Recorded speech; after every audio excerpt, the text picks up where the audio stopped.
कि अगर मान लीजिए फीवर आया है, बॉडी एक हो रहा है, तो अगर जीका भी है, डेंगू है, उसको नहीं पता है, तो कौन से टेस्ट के लिए जाए और कैसे समझे कि ये प्रॉब्लम हो सकती है? सी नॉर्मली बेसिकली कोई भी आपको फीवर आता है, पहले तो एक आम वायरल फीवर है जो कि आया और चला गया, तो मैं ये ज़रूर कहूँगी कि सबसे पहले तो ये है कि जैसे कोई किसी को भी फीवर होता है तो आप बेसिकली एक दिन का फीवर है, माइल्ड है, वो चला गया, तो फीवर को किसी भी हालत में आप बढ़ने ना दें, that is important. That means कि आप लगातार पैरासीटामॉल की सेफ टैबलेट है उसको आप ले सकते हैं, और आप लगभग 4 घंटे के अंतराल में भी ले सकते हैं, और बड़ों को हम 650 मिलीग्राम की टैबलेट देते हैं। परंतु आपको लग रहा है कि फीवर विथ चिल्स है और फीवर बहुत हाई ग्रेड है, तो इसके लिए आप खुद डिसाइड ना करें, आप डॉक्टर के पास जाएं। बहुत सारे टेस्ट हैं, जैसे कि आप मलेरिया के लिए आप ज़रूर देखना चाहेंगे कि थिक स्मेयर बनानी है, थिन स्मेयर बनानी है। आप डेंगू के लिए देखना चाहेंगे बेसिकली कि हमें एलाइजा टेस्ट करना है, कि हमें पहले एंटीजन का एस्टिमेशन करना है, तो बेसिकली ये ज़रूरी है करके। इसी तरह से जीका का भी।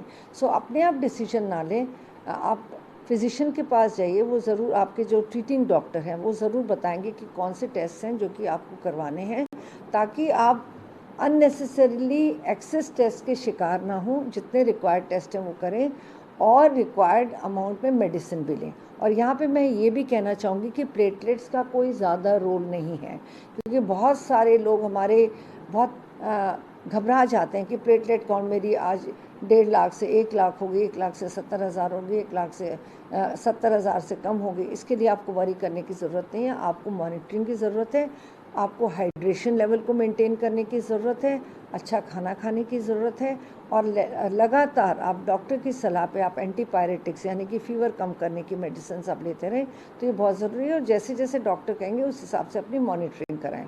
सो अननेसेसरी टेस्ट, अननेसेसरी मेडिकेशंस को आप अवॉइड करें। मैम, जीका को लेकर भी एक खबर आ रही है कि उत्तर प्रदेश के कानपुर से जीका वायरस मिलना शुरू हुआ है। पहले केरला में इस तरीके का हम देख रहे थे। इस सिचुएशन में जब हम देख रहे हैं कि डेंगू लगातार बढ़ रहा है, कोरोना का प्रकोप पहले से ही है, नया वेरिएंट उसमें दिख रहा है, और अब जीका वायरस, क्या है ये, किस तरीके से प्रभाव डाल सकता है, कितना खतरनाक हो सकता है?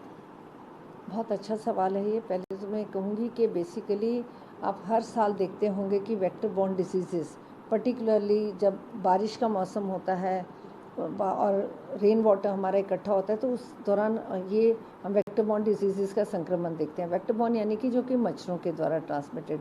हमने पहले कुछ केसेस मलेरिया के देखे, फिर उसके बाद में हम डेंगू को बहुत नंबर ऑफ़ केसेस देख रहे हैं करके। और जीका वायरस का तो शुरुआत मैं कहूँगी कि हमारी जुलाई से हो गई थी, जब हमने केरल में काफ़ी केसेस देखे थे, और उसके बाद हम कानपुर उत्तर प्रदेश से देख रहे हैं। तो यहाँ पे बहुत ज़रूरी हो जाता है कि बेसिकली हमें वेक्टर बॉर्न डिजीज़ को कैसे कंट्रोल करना है।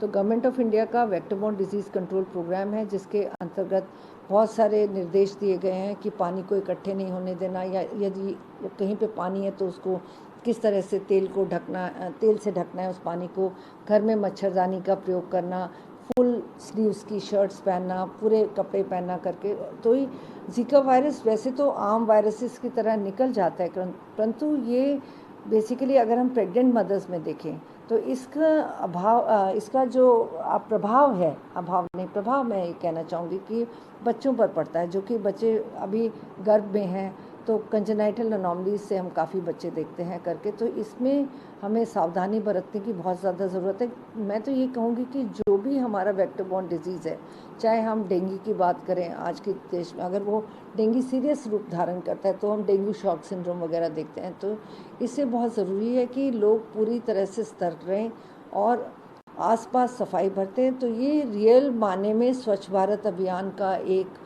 रियली इसको हमें स्ट्रेंथन करने की ज़रूरत है, ताकि हम ये इन डेंगू, जीका वायरस, इस तरीके के डिसीज़ से बच सकें। और दूसरा मैं ये भी कहना चाहूँगी यहाँ पे कि Zika virus even sexual route से भी ट्रांसमिट हो सकता है, तो इसके लिए हमारे जो बैरियर मेथड्स हैं लाइक कॉन्डोम्स वगैरह, ये बहुत इफ़ेक्टिव हैं। मैम, जीका और डेंगू के सिम्टम्स क्या क्या है? बेसिकली डेंगू में बहुत ज़्यादा आप देखेंगे कि it is something like bone breaking type of, बहुत ज़्यादा आपको बॉडी एक है, बहुत ज़्यादा वीकनेस है, और साथ ही साथ आप देखेंगे कि it's high grade fever, that is